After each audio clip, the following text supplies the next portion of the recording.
You're listening to the Identity at the Center podcast. This is the show that talks about identity and access management and making sure you know who has access to what. Let's get started.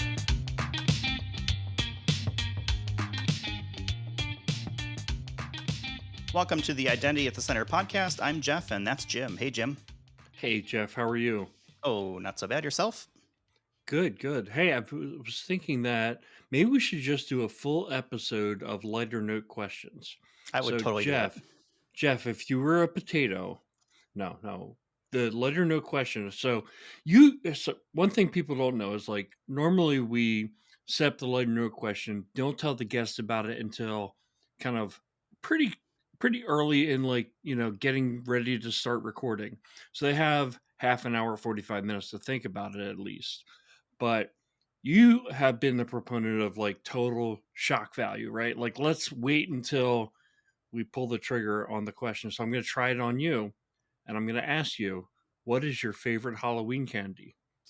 Favorite Halloween candies? I guess it depends, right? If you're in a wealthy neighborhood and they're giving away full-on candy bars, as most people should be doing, I would say either a full Snickers bar or a Twix bar would be my poison of choice.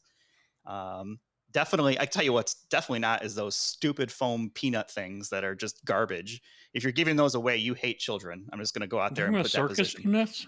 Those are disgusting. I'm sorry, but that is the wrong and, way and to candy approach life. corns. I don't mind candy corns. Disgusting. So candy corns have a special place in the Stebbin household because I use them to explain NFL offenses and defenses to my wife. So I've used them to explain the 4-3 defense, the 3-4 defense, nickel, dime, what positions. And if you've got a really good set of candy corn that has the big fat pumpkins versus the little triangles, now you can get really meticulous with who's the offensive line, who's the defensive line, stuff like that. So I don't necessarily mind those, but I definitely will not go anything that's like those foam peanut stuff or licorice. That's gross too. Wow.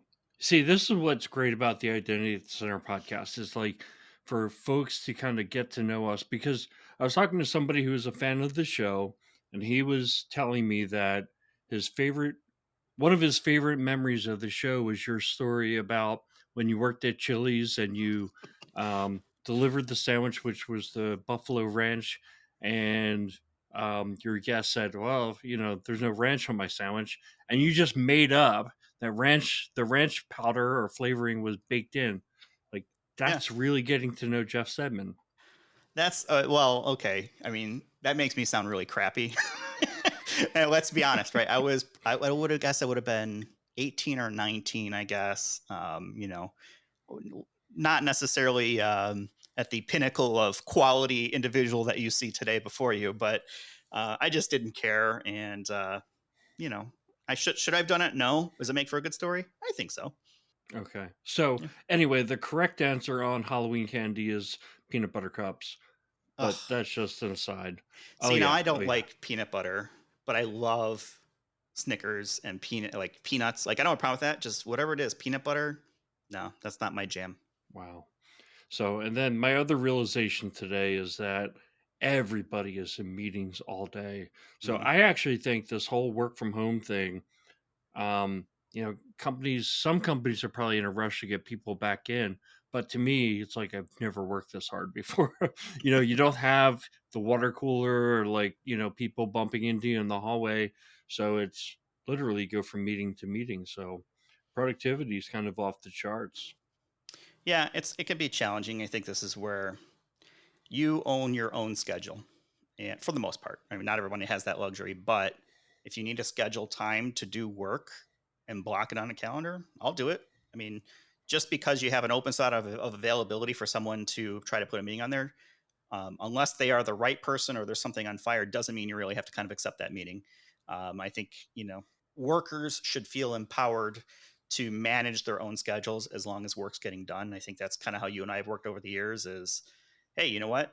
We have a job to do. We'll get it done. If that means we work at midnight one night, so be it. If it means I'm taking if you or I are taking naps at noon, I know you're the nap expert, hinting back at a previous show, but so be it too. I think there's a yin and a yang, a balance, whatever it may be. But I'm a firm believer that people own their own schedules, and within reason, should be able to, block off working time, focus time, whatever you want to call it, to get stuff done, and not be afraid to say no. I'm just not available at that point, because every time you don't say that, then it becomes yes, I'm available. Yes, I'm available. The work's not getting done. So guess what that means? Your day just got longer. Your weekend just got shorter. Whatever it looks like, to actually get the real work done. So that's why I'm not a fan of meetings. I'm not a fan of bureaucracy, especially the old sign where it's like, this meeting could have been an email. I hate wasting time like that. So, for the people out there who are in leadership positions, think about that. Be succinct, be brief, and be cognizant, I guess, of the work actually needing to get done. And at some point, you have to stop talking and start doing. And hopefully, people get that, which I think most do. So, Jeff, I think we should have an end on a lighter note episode. It shouldn't be today, right? We've got an awesome guest, but maybe maybe record something over the Christmas break so that it's when nobody's listening anyway. And if they really want to hear, what makes us tick, they can do it then. But I am interested to hear from our guests what is the best Halloween candy. Yeah, why don't we bring him on the show? Today we've got Andrew Chanthaphone. He's a manager with Edgile's Identity Service Line. It's his first time appearing on with us, so we're going to get right into it. But welcome to the show, Andrew. Thank you so much for having me. I'm so honored to be here. Yeah, thanks for joining us. And I know you're a listener, and you've sent in some questions in the past that we've hopefully tried to address as we can. But I think the most important pressing question right now is the question that Jim proposed around favorite Halloween candy. I love Reese's Pieces. That's my favorite Halloween candy. And then the worst are any of those like taffy ones that stick to your teeth. Those are the worst. Again, if you want to be mean, either that or you give me those bags full of pennies. Please don't. Those are the worst. I don't know why would you give away pennies, something that you can throw at a car and chip paint with? That just doesn't make any sense to me. Yeah. Well, I guess I'm outnumbered here on the peanut butter thing, so it sounds like I've got some audio editing to do here to make it sound like I won. But we'll skip back past that for right now.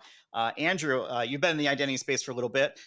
Just so we can kind of get familiar with your background and kind of what your viewpoint is, can you tell us a little bit about your identity origin story? Is it something that you chose, or did it choose you? Oh, 100% chose me, just like a lot of your guests in the past. I fell into by accident. So I came from a tester, business analyst background doing financial software. I switched positions and I got hired to a position, and they're like, hey, you're a good BA. Here's SailPoint. Go learn it. And I'm like, what's SailPoint? How'd you learn this? And they're like, oh, YouTube, here's some docs. And I learned what SailPoint was, what identity access management was, basically what cybersecurity was, because I had no idea at the time what it was. And that's where I got into it. And what was blessed with was I got some mentors that took me under the wing and taught me IAM.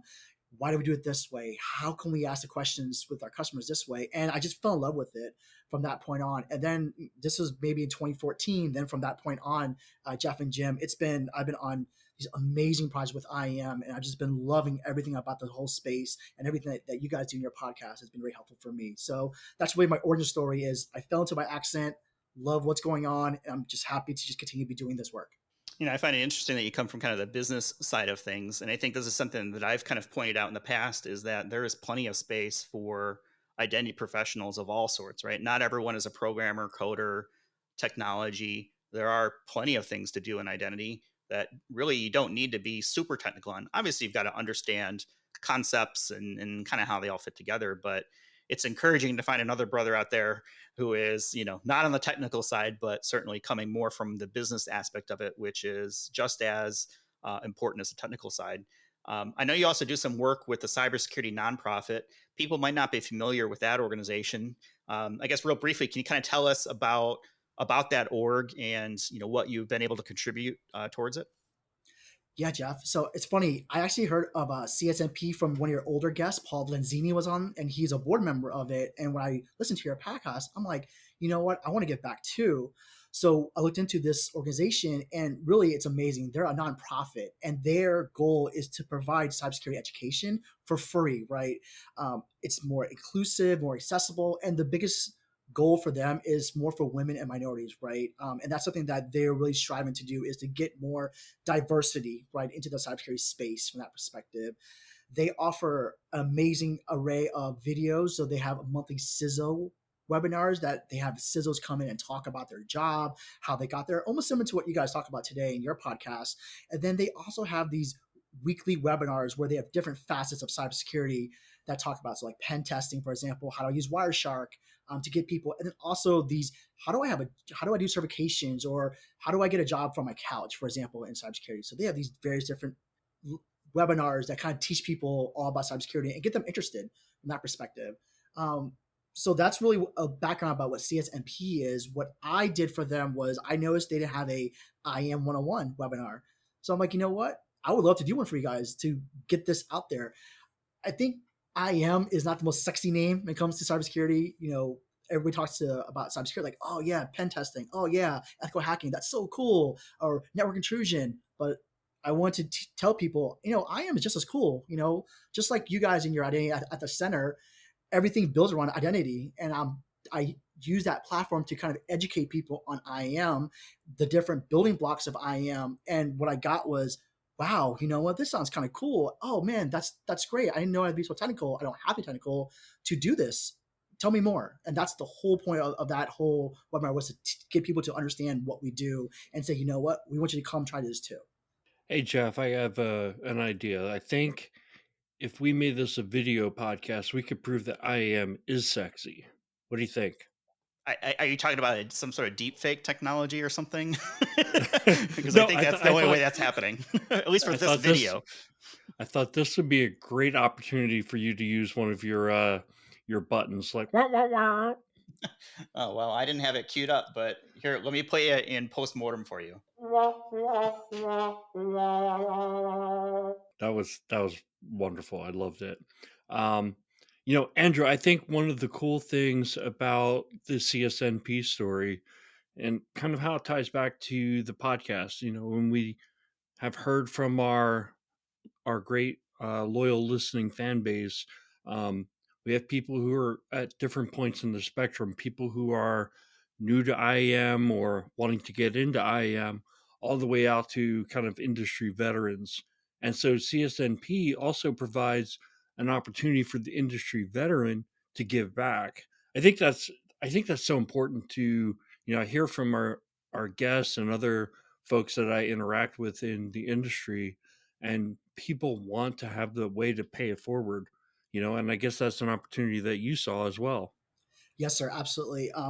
Like I said in my origin story, I was blessed to have these mentors that took their time to teach me IAM and give me the background that I didn't have at the time. Right? I came from financial background, so for me, it's always giving back. And I coach. I used to coach lacrosse when I was a lot younger, before kids. It's the coaching me to give back, and I saw as a great opportunity to not only give back to our community, but also spread IAM to more masses that maybe haven't heard about it from that perspective too. So absolutely what you said, Jim, was how do I give back and get more people to even consider IAM and to see if there's something that they want to do. I mean, there's a huge skills gap in cybersecurity and specifically in identity and access management. Um, you're doing a lot to help people get into the space through, what you talked about there with your IAM 101, which sounds really great. You're also doing a YouTube channel. Um, so kind of give us an idea of, what people can get from that YouTube channel. And I'm also thinking again, like, you know, maybe you can attack it from the standpoint of who might want to go out there and learn from the YouTube channel, but also if there are folks like you who want to give back, how can they kind of follow that same model, and would you recommend it? Absolutely, Jim. So my YouTube channel, I just started recently. It's called All Things I Am. I started with that name, but essentially, it's the same thing I just said, Jim. Is really I wanted my focus on my channel is to help people understand I am, right. So think of it more of the audience of beginners, people who want to transition into IAM that have thought about it. And then also, I thought maybe as a option is companies who hire entry level, entry level users or new employees that maybe don't have the time to teach them IAM. Hey, you know what? Here's a YouTube channel that you can go and watch that gives you a better background about what IAM is to get them up to speed. So those are really my hope of my YouTube channel. I'm also want to help people with career transitioning. So obviously my goal is also helping with resume writing for the cybersecurity jobs, right? I know a lot of people have that struggle today of how do I really, have my resume show in terms of, since I don't have experience, how do I show it, not on paper, but exactly what I know the concepts are. And then also interviewing tips, right? I want to make sure that I help people when they interview for jobs that maybe don't have the experience on it, that they can reflect that with the understanding of concepts like, I know what RBAC is. I may not show on paper, but let me show you what it is and maybe give you an idea of how do I show that, right? That's really what my channel is really to help people is to focus on helping beginners or people who want to transition to cybersecurity have a way to get the understanding, the knowledge, and then build upon that to hopefully come and transition into our industry. So my hat's off to anyone who starts anything to give back to the community at large. So definitely kudos to you, Andrew, for starting that channel and getting content out there. I know you've got one video out. Is there anything that you can kind of tease as something that you have ideas for the future of? What are some of the topics that you think you might be addressing as part of that? Yeah, absolutely. So right now I'm trying to focus on the basics, right? Just the simple basics, just so everybody has a good foundation. So I did the first video, like you said, Jeff, was the 101. The next couple of videos are about authentication. So I want to break that down. So the video coming up, which I'm hoping to finalize editing because editing is so hard. What I've learned of this is editing. So I love the stuff that you do for this and editing. I totally understand where you're coming from. But so using passwords, a little bit just about that. I want to talk about physical tokens and of course biometrics, give people understanding about that. I'm going to pivot to authentication. We'll talk about RBAC, ABAC, and even some PBAC, which is something that's new to me. So I'm excited to learn and kind of talk more about that. That's something that I think not many people would talk more about a PBAC, and how that's being used. And then I want to pivot once I get the basics done, right, and help them out. That's where I want to pivot more into maybe a day in life, what I do, and then of course the resume career stuff. So that's kind of the idea approach of how I want to get things comes for this channel is teach IAM from a basic perspective, and then once you get the understanding, and I also want to talk about organizations and media like you guys, right, your podcast to give you more avenues to go and find training videos or anything to educate you further from my channel. And then let's talk about career transition and how do I get you there afterwards. Yeah, Jim and I are big fans of YouTube, and we learn a lot just from things that have been put out there by the community at large. So I'm looking forward to following along and following the journey and see how it comes along. I think this is also a great spot where it's a very empowered job seeker climate right now. Right, we're seeing a lot of upheaval in organizations with not having enough talent, specifically in the identity space, is very hot right now, and this is a great opportunity, I think, for people who maybe aren't in identity but are looking to transition into that, where stuff like this kind of help them. I'm curious from your perspective, and as you've been talking with folks, what's the biggest hurdle that you see for people who are looking to transition over from maybe another area, and maybe it's not even IT, maybe it's something else, like your background, um, into the IAM space. What are some of the hurdles that you've seen that people should start to think about how they're going to overcome to make that successful transition? There are YouTube channels and videos out there on IAM, but I noticed that they're very technical or very in the weeds, right? And I felt like when I talked to people on the IAM 101 was it's too much, right? Like they needed more of a higher 10 foot ceiling type of approach, right? And that was the reason why I wanted to start the channel was to give them just a gist, right? Let me talk to you in a more plain English, right, from that perspective of how things work. And to me, those are the biggest things that I've heard of. Was number one was I don't really understand what RBAC is. Can you tell me in more simple fashion what the whole point of that was? I got a lot of that from the feedback. The second thing is people are afraid that they don't have the experience, right? How do I show like an organization that I know this, even though I don't have it on paper? How do I show that maybe when I talk to them? That to me is the second big thing. And the third thing to me is more or less where do I go to find stuff, right? The first thing that people ask me is, oh, what certification do I need to get? I'm like, no, don't need certifications. Guess what? Plenty of amazing free resource out there. Let me show you where to go to, right? And I think with our industry so flooded, cybersecurity industry, with so many boot camps, so many different courses, and to comes to offer stuff, right? I think that's the first thing that they think of is, oh, how do I get my Cybersecurity Plus or my Network Plus or CISP from? And I'm like, wait, slow down. Let's find some more free stuff and understand the concepts first, and then let's talk about certifications.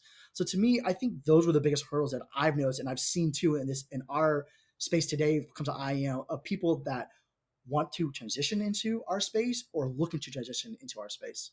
I think one of the best avenues for somebody who's on the business side to transition into IAM is in the area of project management, business analyst, um, and so I know that's the role that you are in, and kind of probably the experience you're speaking from. One of the things that I've found to be the biggest hurdles to a successful IM project or program over time is, proper expectation setting, gathering of requirements that you can hand off to the engineers. Um, what are your thoughts on this? Like, what is the level of importance of that? And do you think that, because my feeling is like, I didn't start off in IM. None of us started off in IM. IM kind of found us, but if you're the kind of person who has the ability to kind of organize things and manage projects, and right, and then there are some technical skills to managing projects, but if you're kind of wired that way, you can do it in the IAM space. Yeah, you're gonna laugh at this, or people might laugh at this, but to me, communication is the key to all successful projects. The biggest things I've seen in terms of in my experience is that can the stakeholder understand what I'm talking about from a specific level, but then can my team understand also from that perspective? So I think when it comes to expectations and requirements, to me, it's can I communicate this properly to people, right? Can my CISO, who maybe has no idea what's going on, or maybe the CEO, right, that, hey, we want to use multi-factor authentication and not use passwords because, Jeff loves passwords. From that perspective, how do I say it to him in a simple level, but then turn to my developer and say, hey, guess what? We're going to implement MFA, maybe RSA tokens or one-time passwords from that perspective, and make sure that everybody's cohesive. Because when you don't have the communications in terms of that, I think the requirements just gets lost, right? You have people who either hold back that they want to give you, they want to open up to what you want to help, they want to be helpful for you, and then the expectation gets lost because again, if you're miscommunicating, things get lost in the shuffle, from that perspective. So I think from that perspective is where it's key for the biggest hurdle, in my opinion, when it comes to a successful project. Yeah, and you can't talk about project management in technology or IAM specifically without getting into the debate of waterfall versus agile. So I'm just wondering where you come down on this. And yeah, it talk about a trap question. But yeah, I'm just going to throw it out there. Where do you fall down on this? What are you into? Oh man, I'm ready for some hate mail, but I'm a fan of agile when it comes to IAM projects or just in general, right? I know some people hate it. Some people think agile is meetings have meetings have meetings, from that perspective. But to me, I look at agile as, we have a understanding of what we can do from a tangible perspective. We are producing into production sooner rather than later, right? So the analogy I like to use is if you're getting fired tomorrow, what can I show that we have done from that perspective, right? And we're not so bogged down in terms of requirements. I understand the fact that requirements can change, but if you have a strong enough backlog in terms of requirements or user stories as we call it in agile, I think you're effective as long as the communication between you and the project management team on their side or the product owner as they call it in agile is good, right, from that perspective. I came from a waterfall background, just for everybody's awareness. Again, I've been a BA for about 14 years now. So I know all the fun stuff about waterfall. The problem I have with waterfall is um, it's sequential, right? You have to do, kickoff first, requirements second, and we can't start development until requirements are done and signed off. And then you prototype, and then you design, you test. What if something changes or we miss something that's so critical? And then we use the favorite words of our industry, change requests, right? People love change requests, which cost money, and then kind of gets upset about that. So that's why I'm more of an agile, because if things change, you can just adjust accordingly. I'm not making it easy for everybody. Please don't think it is easy, but you can adjust accordingly, and then hopefully stay within your means of your project plan, if that makes sense, or the length of your SOW from that perspective. Yeah, I mean, I came from a waterfall background as well. I kind of apply here's the debate honestly is the folks who are in the agile camp kind of see waterfall as like plan and plan and eventually get around to actually having something. Folks who are in the waterfall camp kind of criticizing agile is, and truly you see this where from a developer standpoint, some organizations or some developers kind of look at like, yeah, we love agile because it's a chance to kick the project manager out and just start building and start doing the fun stuff right away. We don't have to sit in meetings and write everything down, and which that's a very sloppy way of looking at agile. If you run agile according to the Scrum methodology, it is much more structured than what I just gave it credit for. I'd apply this thinking though to like if you wanted to build a nice house, right? If you wanted to build a really big house, if you went the waterfall model, you kind of sketch out like this is what we want the house to look like in the end. Whereas if you went kind of that agile model, you build something that you could move into as quickly as possible, and then you start adding on to it to get to where you want. The end product is probably going to look quite different. So Mhm. now who do you think is going to get the hate mail? So, Yeah, no, no, but no, no, before no. we move on, I wanted to see what is Jeff's opinion on this. I don't care. As long as stuff gets done. I mean, I think I I'm not a fan of bureaucracy and slowing things down. So whatever's the most efficient path is the way forward that I would prefer. I think I would defer to the project management and the team and get out of their way and say, here's what needs to be done. I'm less on the project management side and more on the strategy, I guess, and direction side of things, and say, okay, here's what we need to get done. What do you need to have this happen? If they want to use waterfall, great. If they want to use agile, great. If they want to use some other methodology, fine, right? I'm more concerned, me personally, with outcomes than trying to manage by a specific letter of the law or project methodology or anything like that. Right. So, Andrew, in terms of the types of projects that you've been working on, right? You've worked on IGA implementations, privileged access management implementations. Is the approach still the same? Is it going through that same kind of requirements and project methodology? Is it mostly the same or are they like wildly different? I think they're similar for the most part because more or less the engagement, the requirements are similar. I think what the big difference between IGA and PAM deployments is who you're talking to, right? And what are the more rules around that? So, for example, right in your in your IGA, right, or your identity governance, applications administration, excuse me, those people, it's more like your HR people, right, your external people who maybe aren't so invested. All they care about is, hey, how does my person get from their authoritative source down to whatever system you're doing, and then when it goes down to their emails are created, or when they're in Active Directory, for example, or AD, they're there, right? Or if I move jobs or move positions, or if I leave, right? Tell me that from that perspective. IGA has more of an external feel, in my opinion, but in terms of PAM, to me, those are your OS teams, your database teams, your app teams, who may not be so receptive sometimes to what you're doing because you're almost changing people's like work, right? Like, how does it affect me, right? From that perspective, and it's a lot behind the scenes, right? Because and you also have some other, specific. You may have SOX compliance with that, right? Or you have encryption, or I'm sorry, not encryption, excuse me.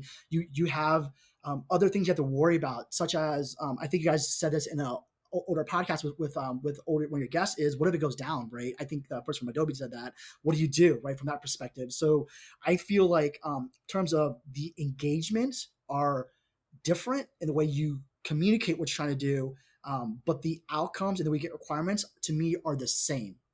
Do you find any difference in project duration between the two? Because I feel like IGA tend to be a little bit longer cycles because of the impact on the business and that more customer facing. And the customer might be internal customer, meaning other workers, right? Or it could be truly customer.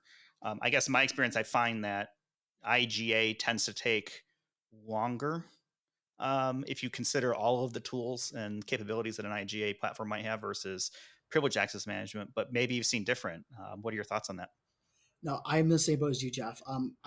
Most of my projects, the IGA is lot more longer than a PAM deployment. I think PAM, a lot of those owners have they have it in play, right? They know exactly what the admin level should be, what it needs to be. Just for them, it's like, okay, tell me the application, tell me about your policies, like rotation policies, or how that tunnel works. Let's say, for example, if you use Cyberark, for example, and tell me how that all works, right? In that perspective, I think because they have all thought out. I think HR, it's a shift for them, right? And the IGA perspective, there's so many different ways that their old processes today and their new processes. I think that's where the time crunch, or I'm sorry, the time gets so much longer. Is that as HR or even other app owners trying to understand the change, because for some people don't know, change is a bad word for a lot of people.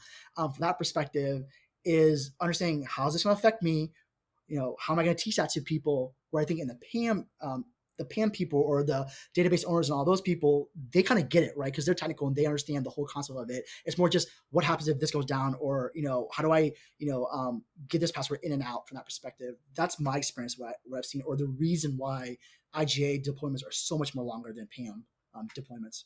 One of the things that I constantly get asked about from the folks that we work with are, should the system be clean before we start? Should we use the system to clean the system as we go along, right? Bad data in, bad data out, right? That kind of thing. And I know Jim and I will bounce back and forth, depending on the client and kind of what the goal is.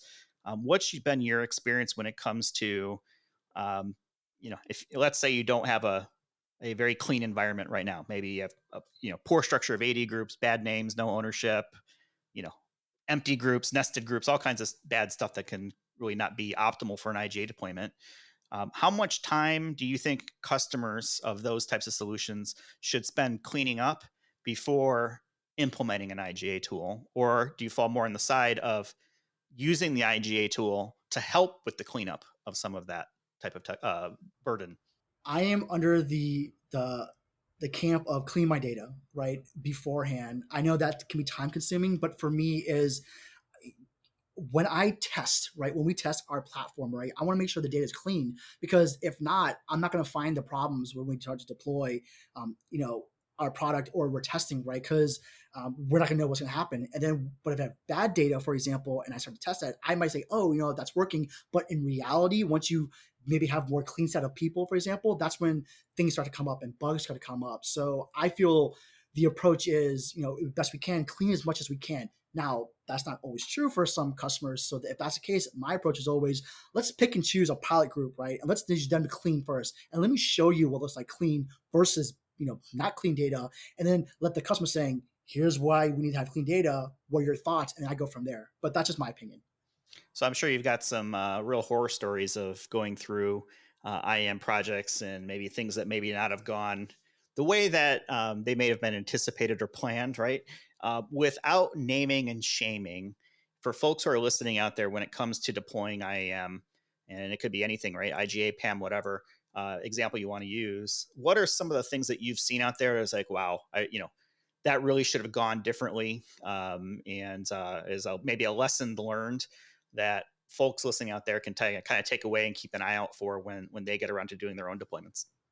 Absolutely. So the one thing that came to mind, it goes back to my communication, is we went on a site to a customer and I was pitching the whole project to them. Like, this is what we're doing, right? And the team looks at me and go, why are you here? I'm like, wait, excuse me?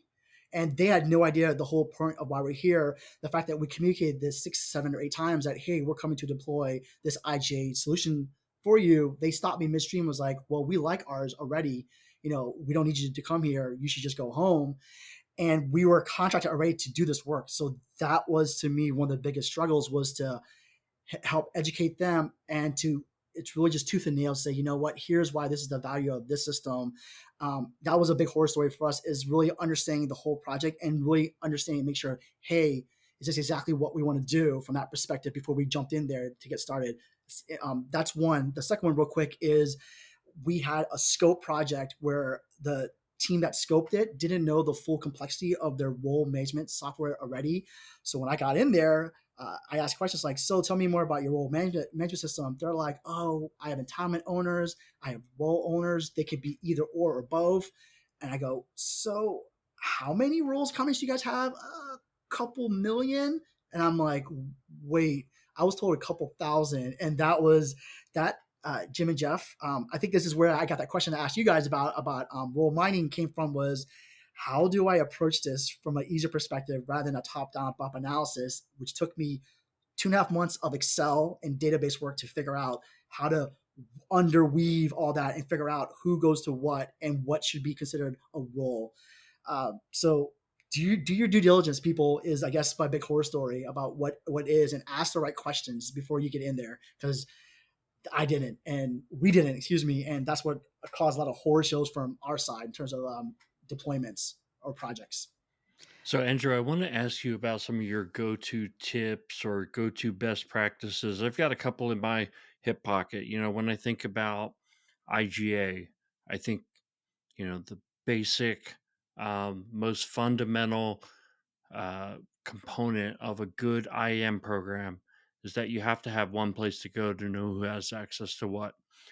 I think when I talk about privilege access management, it's don't try to do privilege access management to people, right? Get them involved. Make sure that they buy into the process, because every PAM project I've seen fail, it's where the IAM or IT team or information security tries to force this process on their system administrators without getting them to kind of own the process. I think, if I'm thinking more cutting edge, but it's really not even cutting edge anymore. It's just becoming a paradigm of our industry, is zero trust, right? You can't think of the firewall as like this holy grail mitigating control, like, oh, we don't have to do a good job securing our internal systems because we have a firewall. All the bad guys are on the outside. That is bad thinking on so many levels, and we're not going to dedicate the episode to this, but I wanted to kind of turn that back to you. Do you have any kind of holy grail or go-to tips or best practices that you can share with the audience? Absolutely, Jim. The first thing I think for everybody is, number one, really understand your customer problems, right? I think it's the first thing.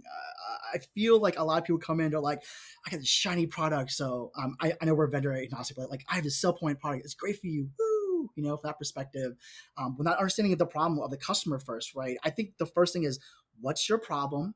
How can we help you first? And then let's talk about products, right, or solutions. I think you guys do that with your practice. To me, I would feel that's the first thing that you should really understand, because to me, that level sets you and the customer, right? You guys have a firm understanding of what the problem is, and then you guys are working together in tandem to try to fix that problem. The second thing is understand the budget.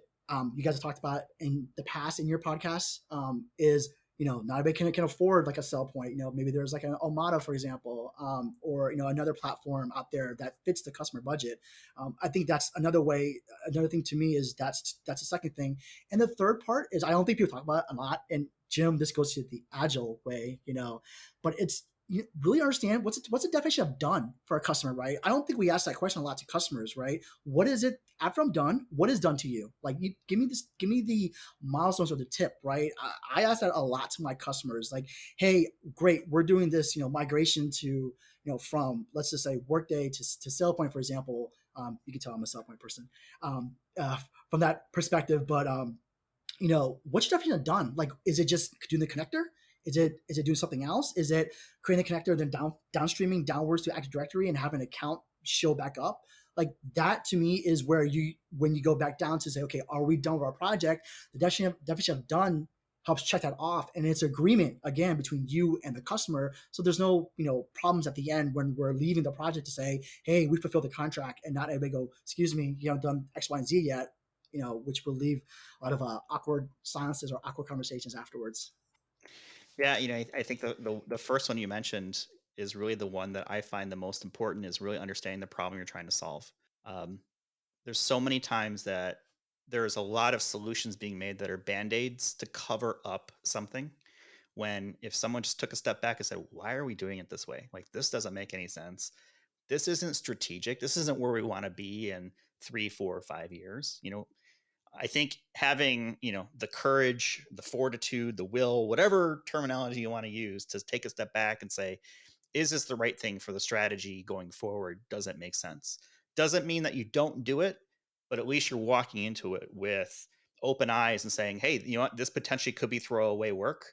We've got to do it because timelines or business need or whatever it may be. But if there's an opportunity to have a strategy going forward and say, how do we not do that double work, not do that throwaway work, and really kind of have strategic solutions in place, I think organizations would be a lot better off.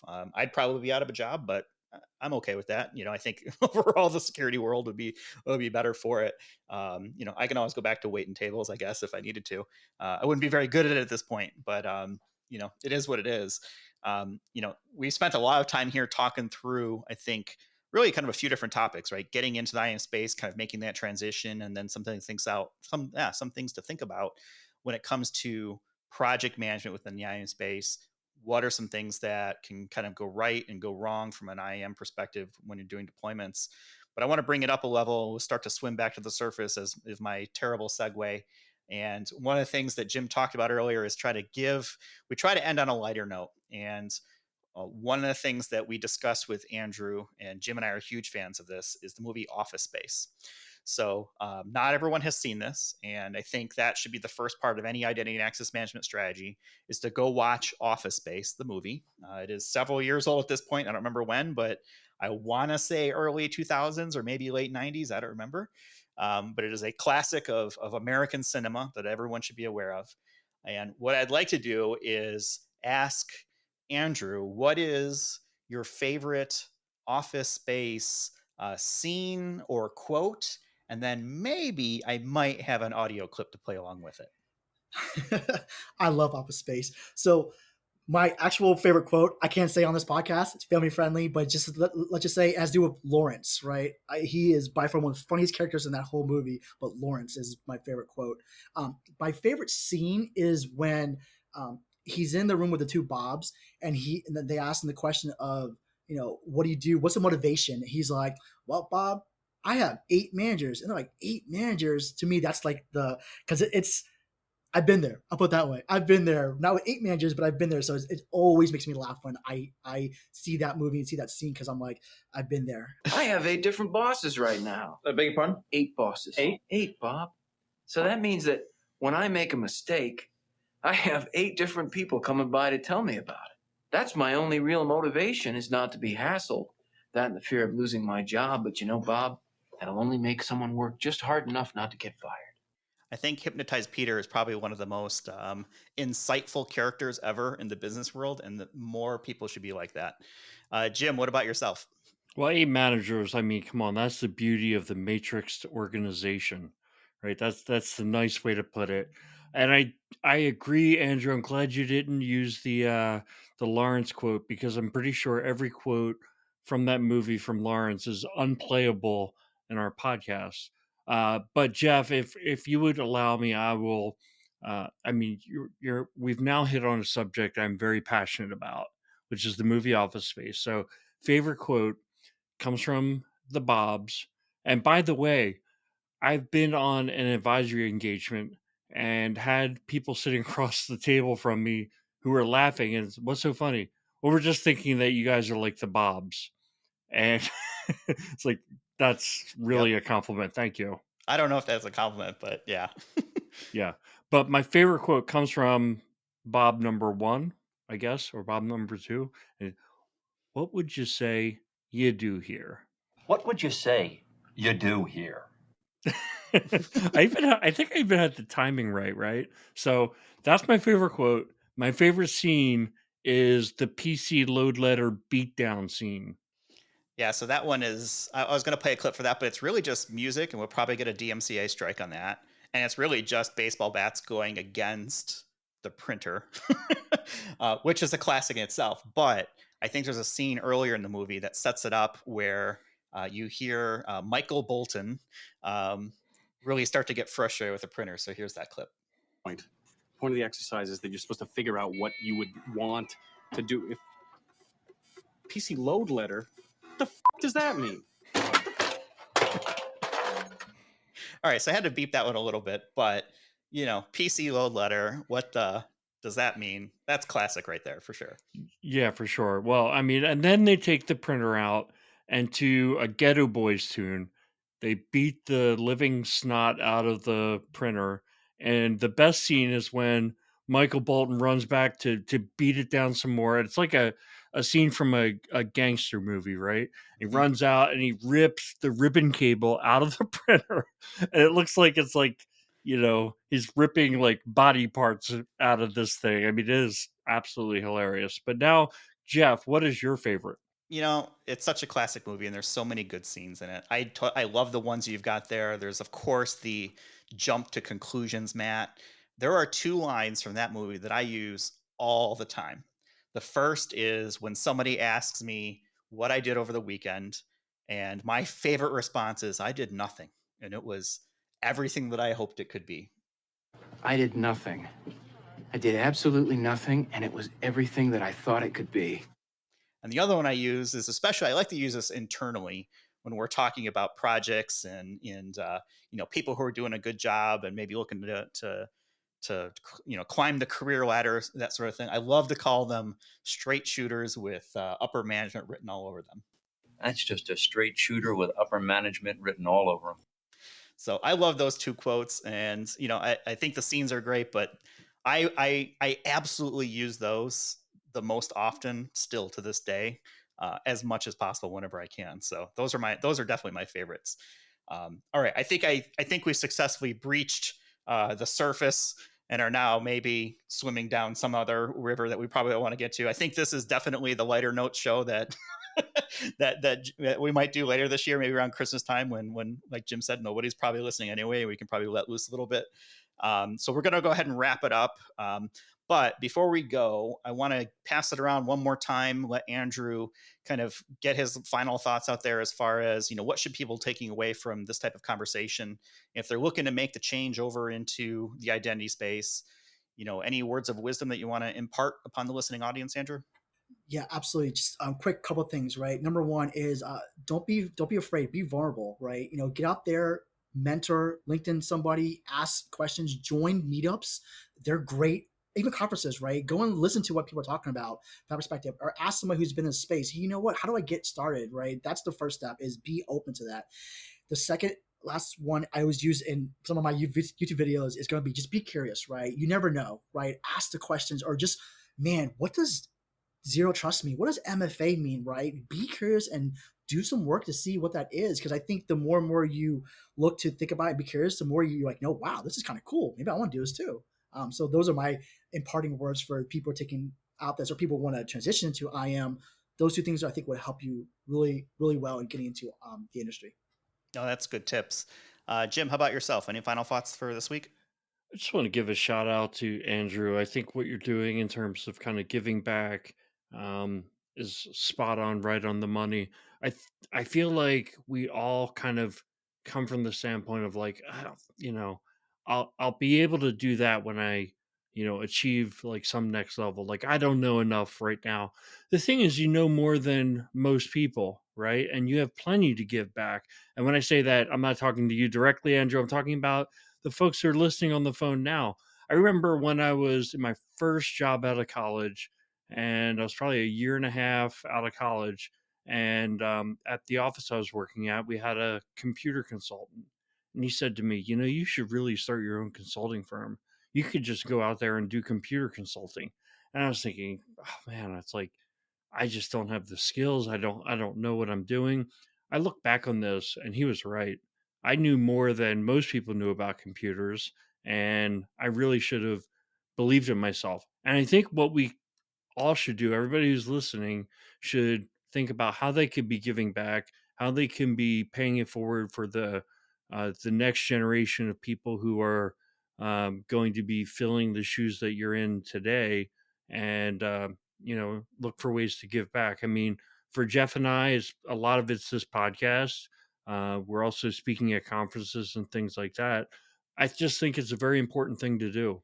Yeah, I like the idea. I mean, and the give back can be any number of shapes or forms, right? Even if it's not public and you're really taking care of your own internal organization, if you're an IAM leader within your org, get your folks trained up on your products, show them the way, develop a path for them to get smarter. It's going to make your job a lot easier, and help out the overall IAM program from a maturity standpoint. So even if it's not public, back to sort of the IAM community at large, think about the folks who are part of your teams and making sure that they have the tools and the skills necessary to enable your success. If you're at a management level or a director level or whatever leadership position you're in, I think that's something that often gets overlooked. And I'll credit a former coworker of mine and current CISO, Bert. One of his things is whenever we bought IAM technology was include training on that technology as part of the purchase, so that they weren't buying technology that they didn't have trained resources for. Send people to training, send people to conferences, help people get smarter. It's going to make your life a lot easier going forward. So I guess, I'm echoing that as well. Okay, so I think that's pretty good for final thoughts. We'll have a bunch of links in the show notes. We'll have Andrew's LinkedIn profile so people can reach out to him and connect directly. And definitely Andrew's YouTube channel, All Things IAM, as well as the CSNP webinar that he gave around IAM 101.